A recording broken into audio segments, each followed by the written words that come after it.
Welcome to Foresight Radio. I'm your host, Tom Koulopoulos. On each episode, we explore the many trends that are shaping the way we will work, live, and play in the future. Our focus is on the disruptive and transformational trends that are changing the world in ways that are often invisible. Our objective is simple: to give you the knowledge and insights that you need to better manage the future. Foresight Radio is sponsored by our good friends at Wasabi. You can learn more about them at wasabi.com.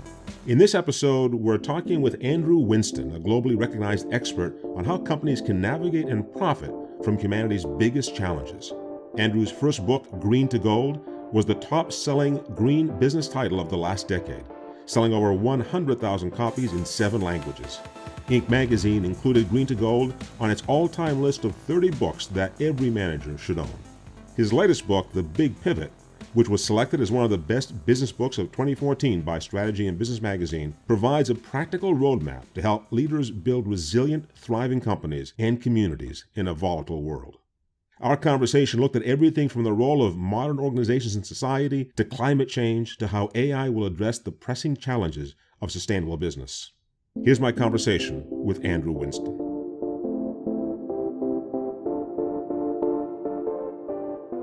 So, Andrew, you wrote a book, The Big Pivot, a while back. I think it was 2014, actually, when you published the book. Is that right?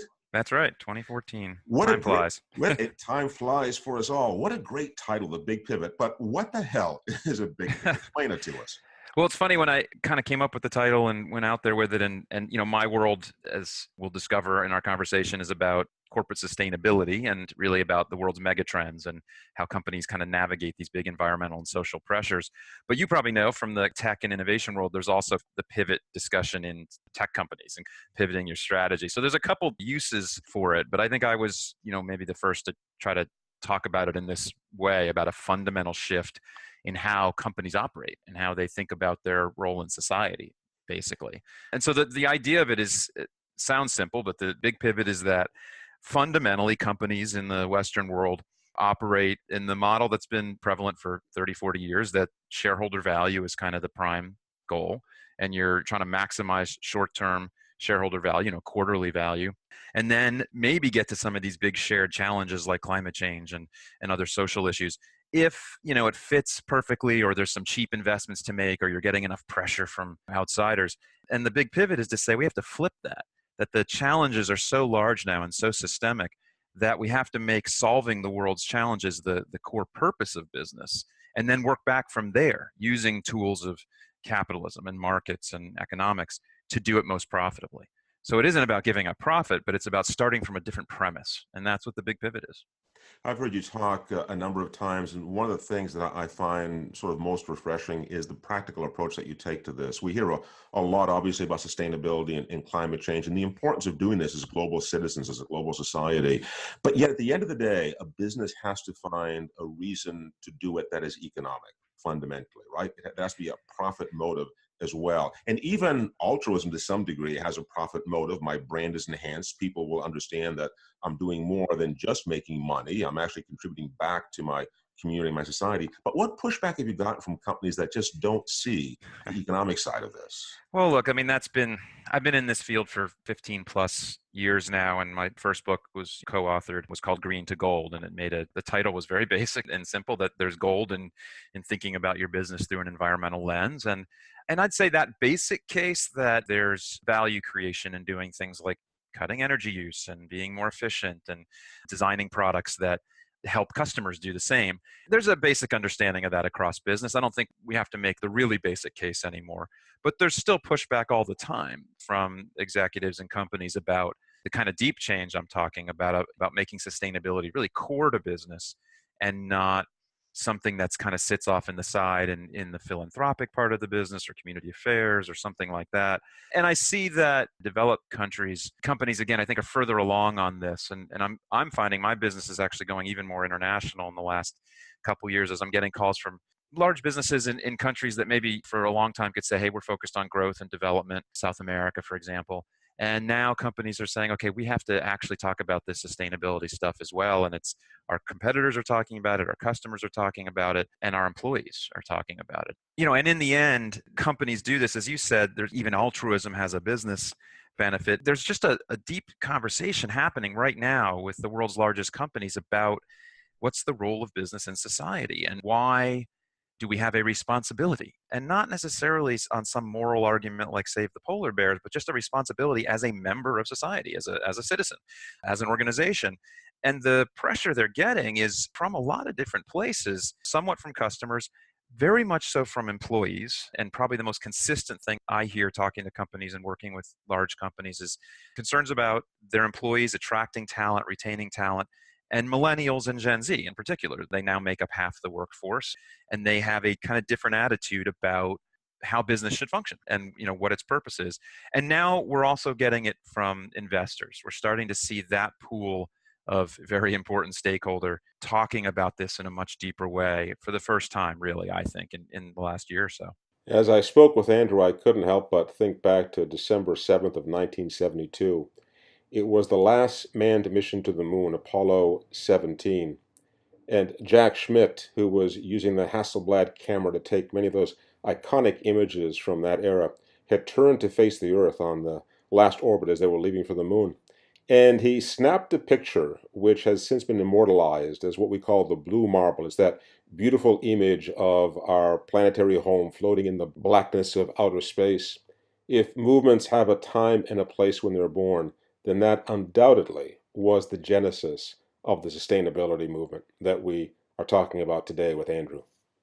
When I think of the notion that businesses contribute back to society, to issues such as sustainability, that take an interest in climate change, I think of Maslow's hierarchy. And in my mind, I want you to straighten me out here if I'm not thinking about this correctly. In my mind, there is the pinnacle of self-actualization at the top of that pyramid.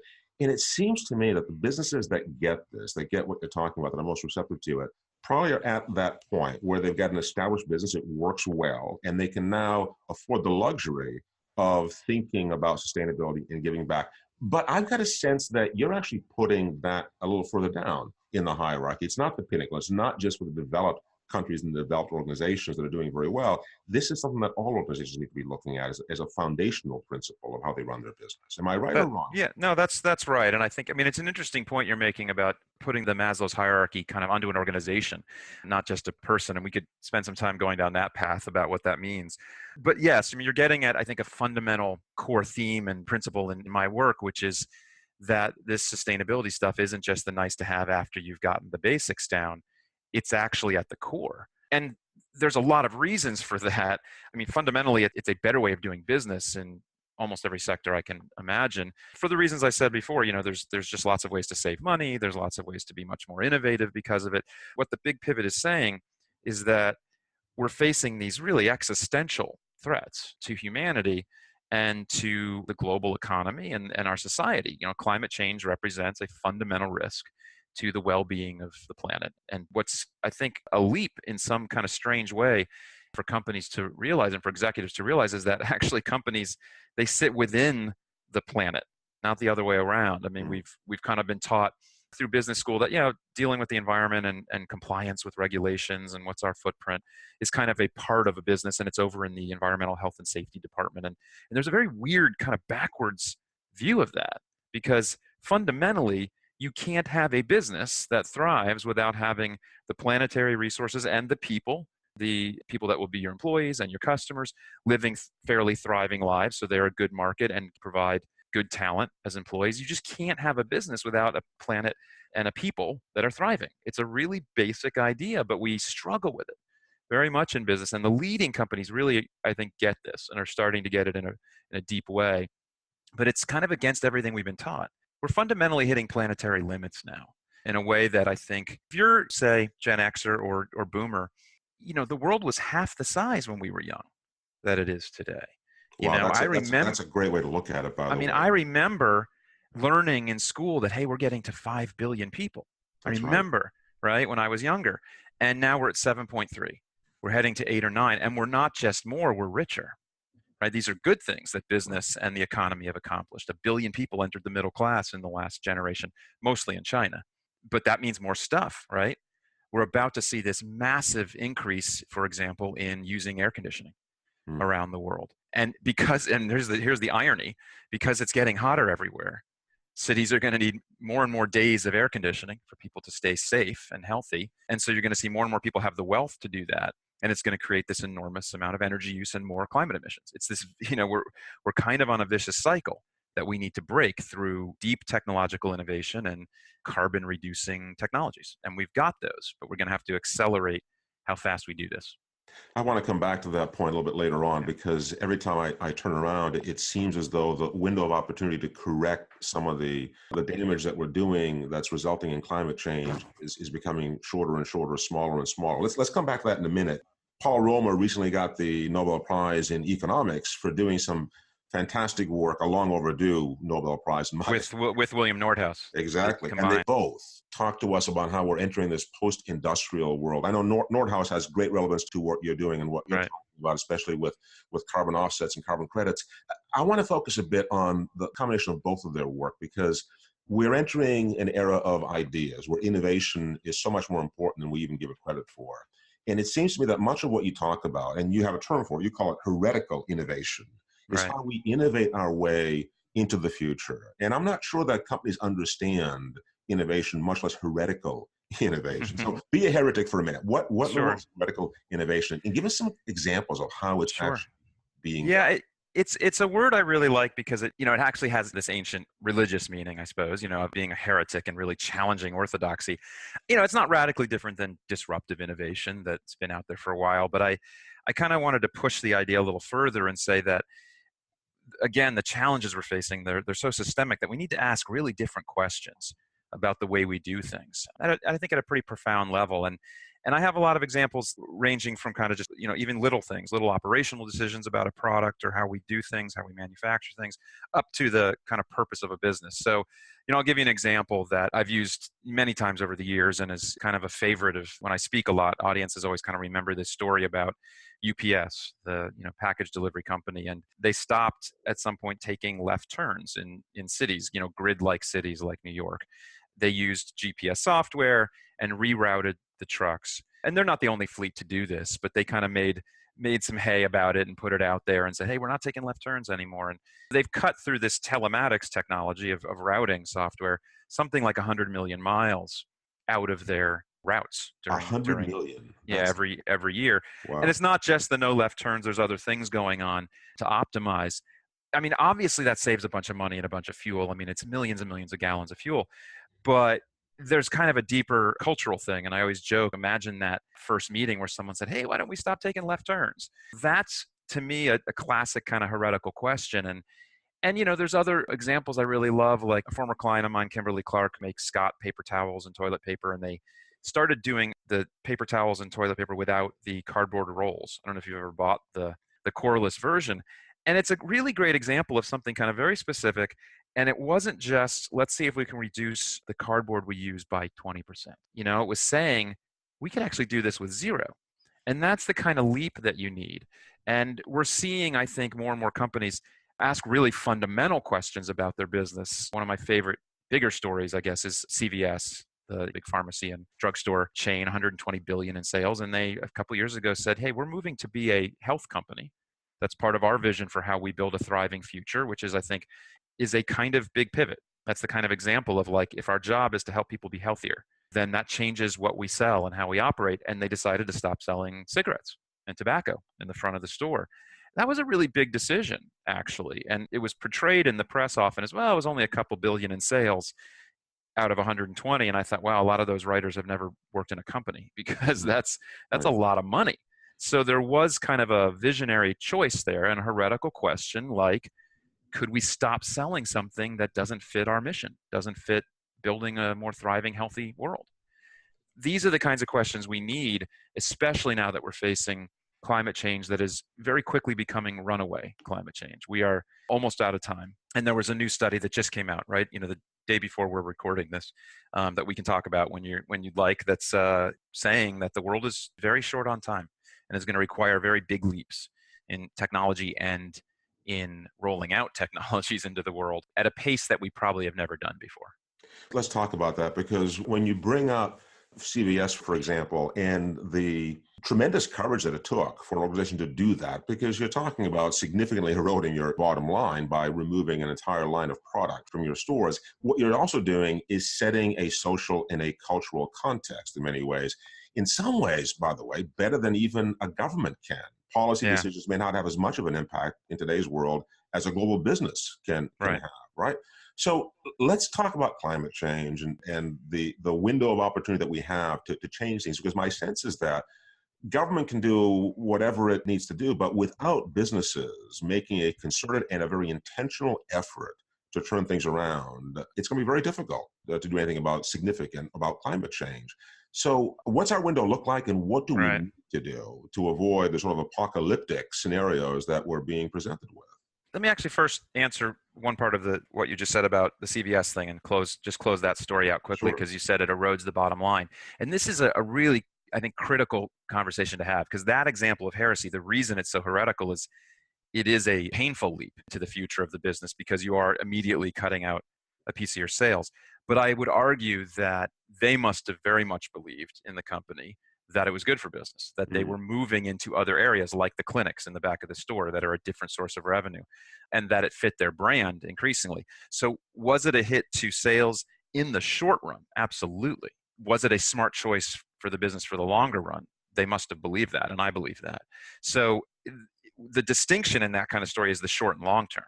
Yes. And I think this is the critical gap in the way business runs today. And it's the critical hurdle to the big pivot, which is the short termism that drives business, which I think is not just a sustainability issue, it's just an innovation issue. Are you positioning your company for the long term?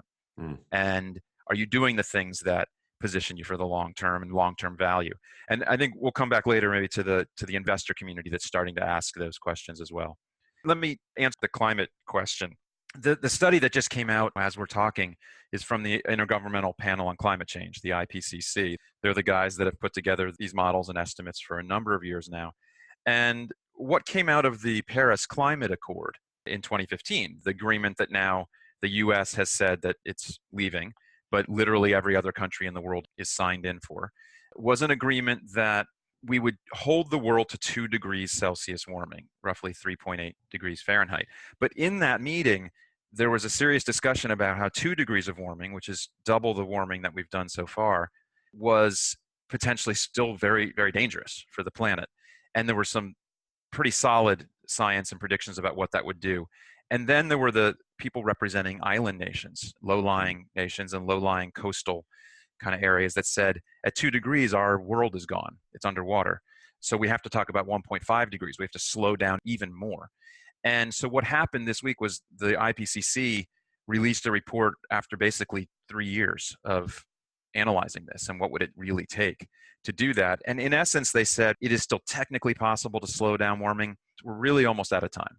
We have to drastically reduce carbon emissions starting right now. And 2020 is kind of the drop dead for really peaking, and saying this is the most we will ever emit, and then radically come down from there. This is, this new assessment, I think, pushes the ball and really encourages companies to think more radically than we have. The progress on carbon reduction within corporate America and the corporate world has been pretty good over recent years, because the clean economy technologies, solar, wind, efficiency technologies, a whole range of things like battery storage have all gotten so much cheaper, 80, 90% cost reductions in the last decade, that companies are accelerating in that arena, and they're buying a lot of renewable energy, for example. But this pace that we're talking about, this kind of change in the way the world works, how we get around, how we eat, how our buildings run, is even faster. There's a lot we could say about this, but I think one critical point is that going even faster means greater investment. True, but we always just talk about the cost of doing something and kind of miss that there's also this massive opportunity. Any change in industry, and these are huge changes, means multi-trillion-dollar business opportunities. There's people selling the solutions that help us go as fast as we need to, and they make a lot of money on this. So there's winners and losers in this, and that gets into a more political and social conversation about how do we How do we manage that best? So without getting overly political about this, one of the things that we tend to do very well in the U.S. is to demonize the rest of the world on a variety of dimensions. We certainly have done that a great deal with China. Yet Right. I've heard you talk about China and the tremendous buildup going on there, which I think we don't have a real appreciation for, certainly within this country. But we often talk about how China is a contributor Right. to climate change because of this enormous buildup. On the other hand, however, and I'd like to get your opinion on this because you've talked about this and you've experienced this firsthand. I haven't. It would seem that the Chinese government would want to take a longer term view, place a longer horizon on their development than just the next decade or the next 2 decades. Do you see anything going on there that gives us some cause for optimism as opposed to the sort of demonization that we constantly seem to hear about when we hear talk about how China is contributing to climate change? Yeah, I mean, absolutely. The role of China in this is fascinating and complex, obviously, for a country that big and growing as fast as it's grown. But the idea, the story you hear often from the forces saying we shouldn't do anything about climate change, or maybe it's not so bad, or it's not humans, or whatever, they'll say, well, why should we do something if China's not going to? It won't matter. Exactly. That's And right. and there's multiple things wrong with that argument. I mean, let's imagine for a second that China was just a problem. It still doesn't change that we should do something about it for a couple reasons. If you say, hey, my house is on fire, but why should I try to put it out when the guy next door is not putting his out? That's just ridiculous. But it also is just fundamentally good for business and for our health to move to a clean economy. Solar and wind, I mean, cleaner forms of energy. The cost to our society of just asthma and air quality from things like coal and fossil fuels has been immense, hundreds of billions of dollars, a year.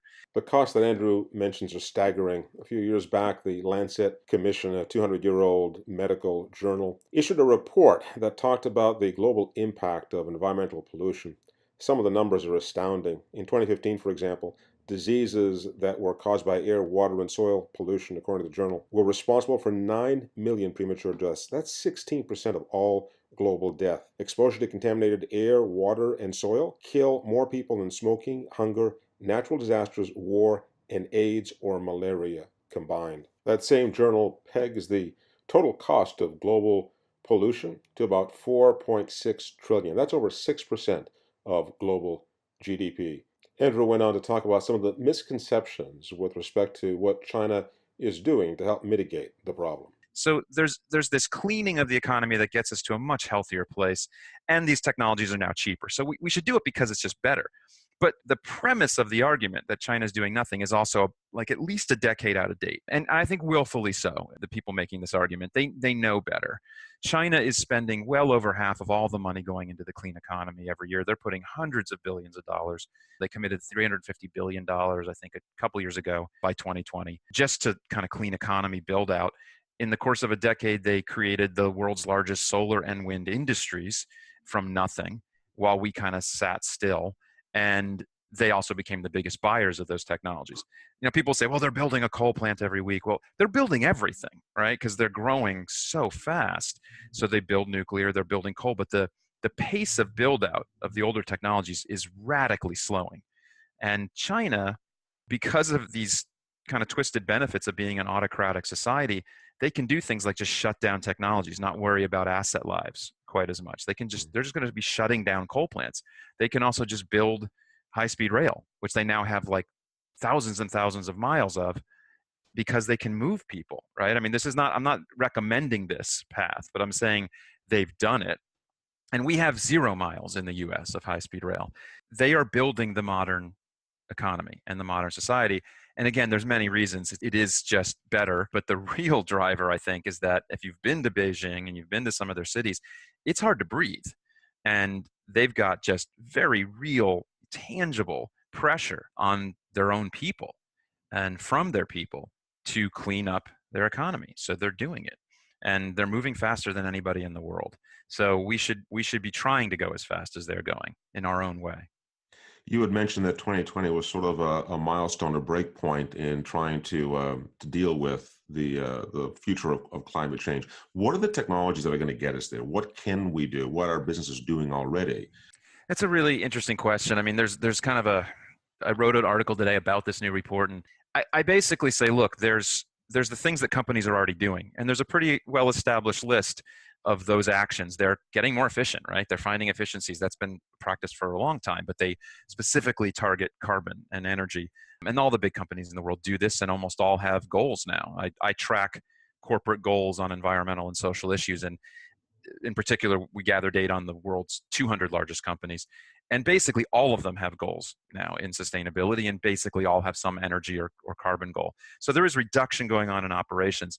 They do things like engage their employees to kind of find these things and to innovate and create products that help their customers reduce their footprint. They do kind of internal carbon pricing. They play with tools internally to affect their investment decisions. There's a range of things going on. Or they talk to their suppliers as well.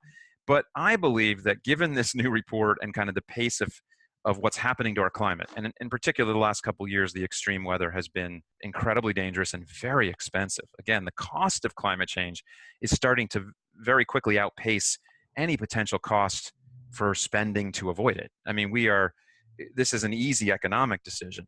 And so I think the things that companies need to do next are tougher, are harder for them to get their head around, including getting much more active politically and lobbying for climate policies like a price on carbon, an aggressive price on carbon that rises every year, everywhere. Every country needs something like this to change the market and incentivize companies to move faster. They also, I think, need to even think about the politicians they're supporting. Are they supporting people that support climate action? If they don't, then they're not really an ally. This is such a large issue.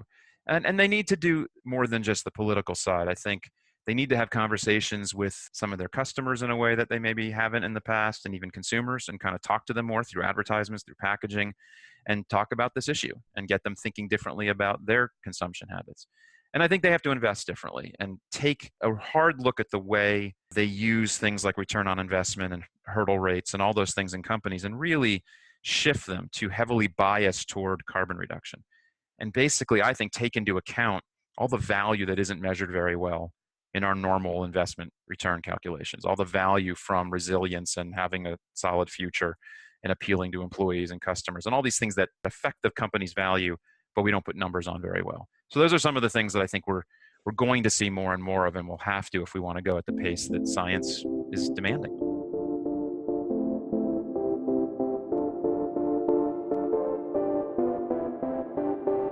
You're listening to Foresight Radio, and we're taking a quick break to thank our sponsor of this episode, Wasabi Technologies, the leader in the next generation of cloud storage. Find out more about Wasabi at wasabi.com. Wasabi Hot Cloud Storage is a proud sponsor of Foresight Radio and their mission to help rethink the future of how we work, live, and play. At Wasabi, we're helping you take control of a future where your ability to affordably store and leverage data will determine success or failure. Our low-cost, high-speed, fully secure cloud storage blows away Amazon, Google, or Microsoft, and there are no hidden fees for egress or API requests. See for yourself with a free trial at wasabi.com. And now back to my conversation with Andrew Winston. You know, as I listen to you and as I read your articles and the big pivot, I get this very distinct sense that we're moving into an era where business has not only so much more responsibility, but frankly, so much more influence over policy decisions, over how we shape and architect the future. And part of that is due to globalization of companies, I'm sure. But part of that, I believe, is also due to the leadership in these organizations. And you've been at this for a while. Have you seen a shift in leadership, the ethos that leadership brings to the organization? Somehow the decision-making process is tilting more towards organizations having a true global conscience. And that might sound somewhat Pollyannish, but I think it's tangible. Have you seen that? Oh, absolutely. I mean, I'll say that just on a tactical level, it isn't imaginary that companies have more influence over policy. There is, since the Supreme Court Citizens United decision, companies and lobbying groups have actual more power, right? They can give more money. That has been a clear force. The Citizens United Supreme Court decision that Andrew refers to goes back to a 2008 decision by the United States Supreme Court that effectively overturned a 2002 Finance Reform Act that was intended to prevent corporations from funding political campaigns. In its 5-4 decision, the court said, were the court to uphold these restrictions, the government could repress speech by silencing certain voices at any of the various points in the speech process. What this means, simply put, is that corporations have an enormous ability, because of their resources and advertising, to influence public sentiment and opinion. But companies, I think, have been loath maybe to use that lobbying power to push in the way I'm suggesting to things like a carbon price or push towards climate action, because there's been this kind of knee-jerk thing that the role of a company's lobbying efforts or government affairs is just to try to hamstring government and defang it and reduce regulations. And so that's been kind of the theme. But we are seeing now something really interesting as CEOs. Some of them talk about conscious. There's people who have written about conscious capitalism, but the word that most are using more and more is purpose and finding your purpose. And that's really not actually a leap. It's in keeping with a business. I mean, I write in the Big Pivot about, on some level, this is very old fashioned. One of the first big business strategy books in my life as a young working person was Built to Last, Jim Collins and Porras, and talking about that core reason for being. And so we're kind of in a way going back to that and saying, well, okay, what's the purpose here? Does this company exist? Why should it exist? But what we're getting is this extra layer now of that purpose has to have some values to it, has to communicate something to the world about not just any problem that you're solving, because that's the purpose of a company is fundamentally to solve a customer problem and get paid a fair amount to do it and obviously make money doing it. But that there's kind of a deeper question. Is our purpose creating well-being for people in the world? Is it solving big problems? And you're hearing more and more CEOs talk about this. I mean, a year ago now, Tim Cook, who runs Apple, the most valuable company in history, he had a really interesting interview with the New York Times where he said there's this moral responsibility. And I actually think the moral wasn't really the point of the phrase. It was really this responsibility to create jobs, to support the communities we work in, to solve problems. And I know from Apple's other communications and work that they're talking about a number of things there. LGBT rights, human rights in general, and climate is on their agenda for sure. There's this kind of increasing statement from CEOs that I have to say something to the world. The way I say it is your brand has to take a stand. It has to have some reason. And you're seeing more and more companies take a stand on issues that I think they didn't used to say much about, like LGBT rights. So a couple of years ago, North Carolina passed this law about bathrooms and transgendered people. And all these companies, really kind of traditional old companies from banks to manufacturing, like one of my clients, Ingersoll Rand, they're based in North Carolina. And the CEO was like one of the lead signatures of 100 plus CEOs of a letter to the governor saying, we don't like this law, it doesn't meet with our values. And I asked him once, I said, well, that seemed like it was kind of a leap or a hard thing. He's like, no, it wasn't hard at all. It was just, what we believe. I'm like, but it is a leap for a company to step into that realm. It is partly generational, right? It is a little bit more Gen Xer CEOs and a little bit younger crew, but it is just, again, the expectations coming from their own employees and just the communities around them.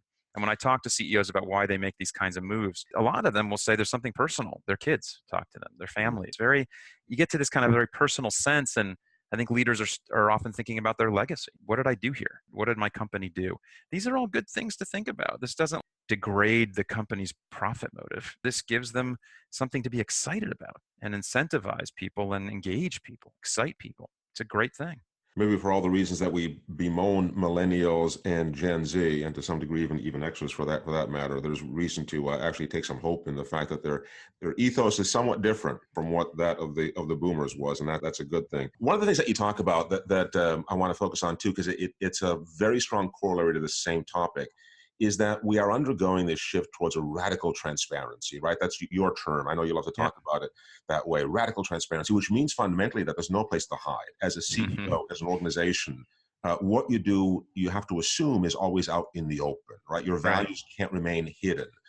Talk to me a bit about the effect that you think radical transparency is having on changing the nature of business, good and bad. This is the force. I mean, as big as climate change is, I actually think this kind of generational change, the millennial thing, and transparency are probably more day-to-day tangible to executives. And this transparency move is, I think, unavoidable at this point and accelerating. And it's technology-driven, right? We have much more tracking, much more data about everything about operations and supply chains in particular. And now you're starting to see the rise of blockchain. I think it's a lot of hype right now, but it is the beginning of something that says we should be able to track at much more granularity every step in this supply chain, in this creation of a product. And so we're also in parallel seeing the cultural sense or pressure of expectation of knowing everything. And that comes partly from younger generations, but again, just our technology that, as I tell people, look, companies are going to have to realize at some point that every single human being on the planet has a video camera. And you see these moments like the gentleman being escorted off the United plane a couple years ago, very painfully. I was traveling the world last year at a bunch of different events, and I showed this picture to people and said, have you seen this? Every hand went up in every country I went to. They had seen this picture, right, of this guy getting practically beaten up to be taken off a plane. And then there was this year in the US, like a Starbucks moment, right, where two African-American guys were arrested for kind of being in the store for 5 minutes. It was really remarkable. But again, these things go viral. So it doesn't even have to be that dramatic. Just the idea that everything is kind of trackable and everybody kind of feels they have a right to have a say in everything. And then you jump to kind of just the flat out B2B kind of supply chain management with all this data. And we're heading to a clear place where, you have to be able to tell a story. And this is where it gets kind of more soft and marketing-esque, but a story about your product and service and where did it come from? Who made it? Were those people paid a living wage? What's the carbon footprint? What's the water footprint? How does it affect me and my kids? And on and on. And everybody feels they have a right to kind of ask those questions now. The place where it's the clearest is in the food and personal care sectors where I do a lot of work on this thing called the clean label movement.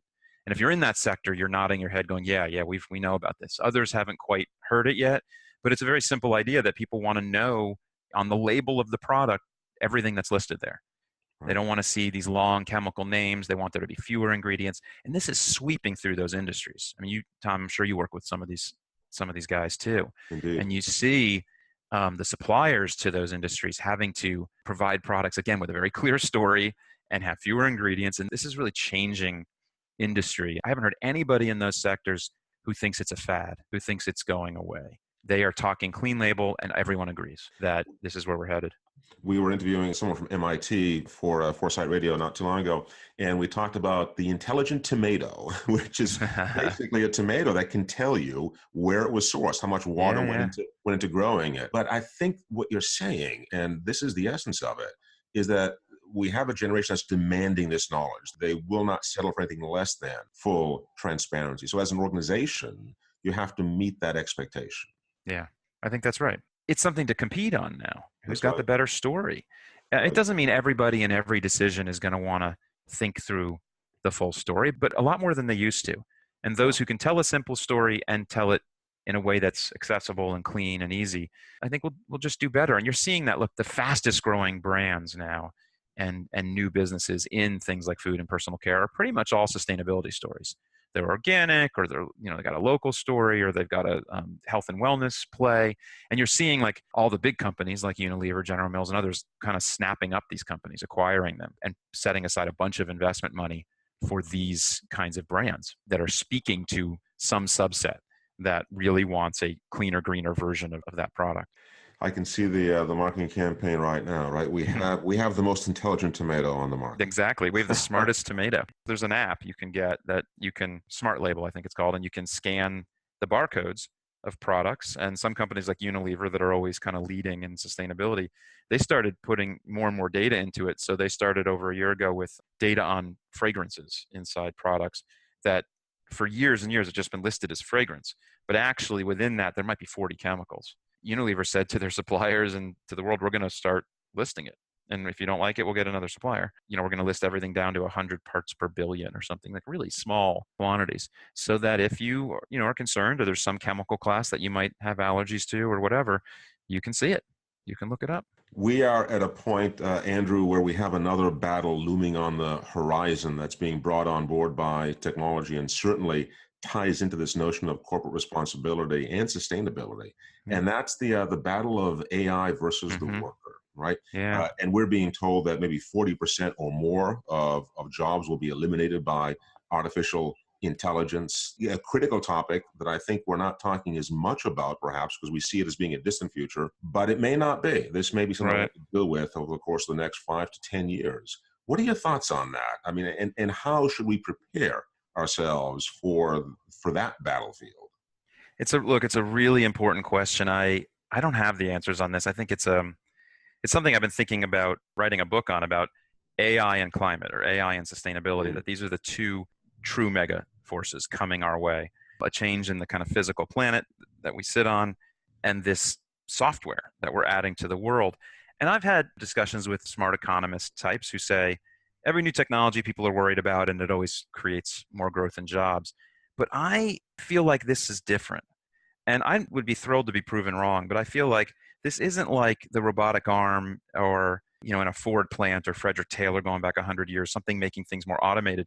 This is now a technology that not only is automated, but can then think through what else can it do and get better. I don't see how it does anything but eliminate a tremendous number of jobs. I really don't. I think there will be new jobs we haven't thought of, programmers, whatever. We don't know what they'll be, but I don't think that will match the quantity that have been reduced. And we've seen that even with just straight automation, right? The coal industry, there wasn't really a war on coal as they like to think. It was actually automation. Their own owners and companies automated the hell out of coal extraction and took tons of jobs out. So now you add even a more intelligence to that kind of thing. And I think we're going to see in some areas, it's kind of obvious. There's something like 3 million truck drivers in the US.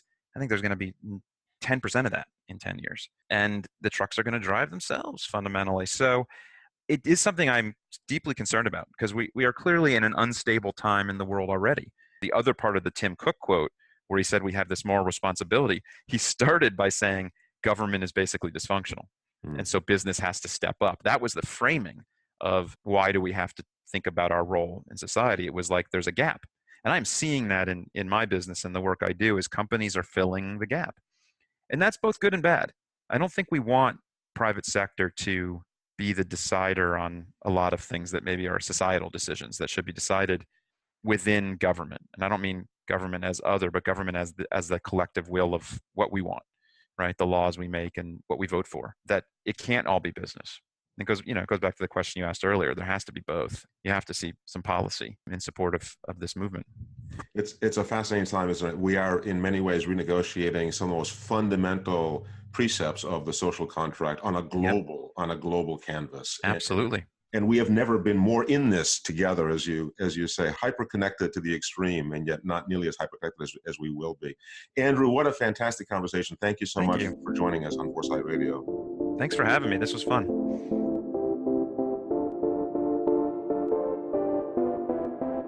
That was Andrew Winston speaking with me about sustainability and the new role of organizations. To find out more about Andrew, just click the link on the Foresight Radio homepage at foresightradio.com. Thanks again to our sponsors for this episode of Foresight Radio, Wasabi.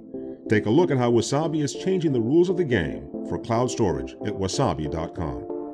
This is Tom Koulopoulos. I look forward to joining you again soon for another episode of Foresight Radio, where we explore the future of how we will live, work, and play in the 21st century.